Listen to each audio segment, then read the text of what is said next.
La necropoli neolitica del Monte Suzzipiri. Oggi, cari amici di Archeosarrabus, andremo a visitare un sito che ancora non avevamo visto in maniera, definitiva e completa, la necropoli del Monte Suzzipiri. Qua intanto volevo presentarvi il nuovo cartello che abbiamo posizionato. Il sito comprende delle sepolture a tafone e una Domus de Janas che è censita e conosciuta, ma andiamo a vederlo nel dettaglio.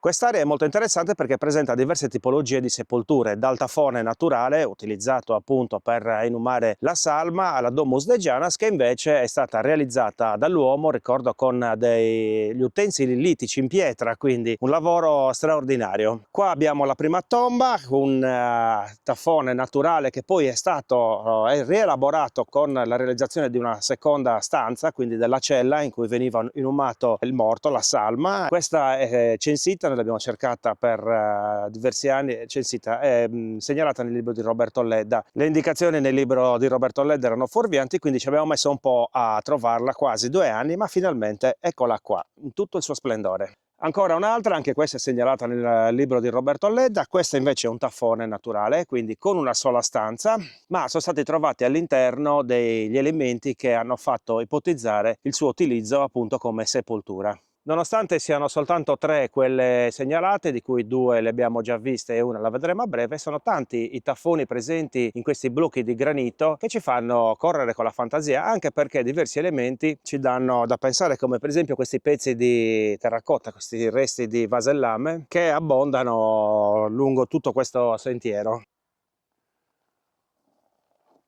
E concludiamo con la Domus de Janas vera e propria. Questa sepoltura è stata realizzata dall'uomo, che tra l'altro, faccio una piccola parentesi, da qualche giorno è patrimonio mondiale dell'UNESCO. La particolarità di questa Domus de Janas è che all'interno, nelle pareti, sono evidenti i segni, i solchi che sono stati provocati dagli scalpelli di chi le ha realizzate. Quindi è una tomba abbastanza grande. In questo caso non si vede il corridoio rituale, che è stato coperto dalla terra, ma all'interno è possibile vedere le 2 camere, l'antecella e la cella, di dimensioni abbastanza anche importanti, in cui veniva poi seppellito il morto. Eccono alle spalle questo splendido paesaggio, le saline di Torre Salinas e gli stagni di Colostrai e di Ferrage. Dalla necropoli del Neolitico di Monte Suzzipiri è tutto, ci vediamo alla prossima, ciao!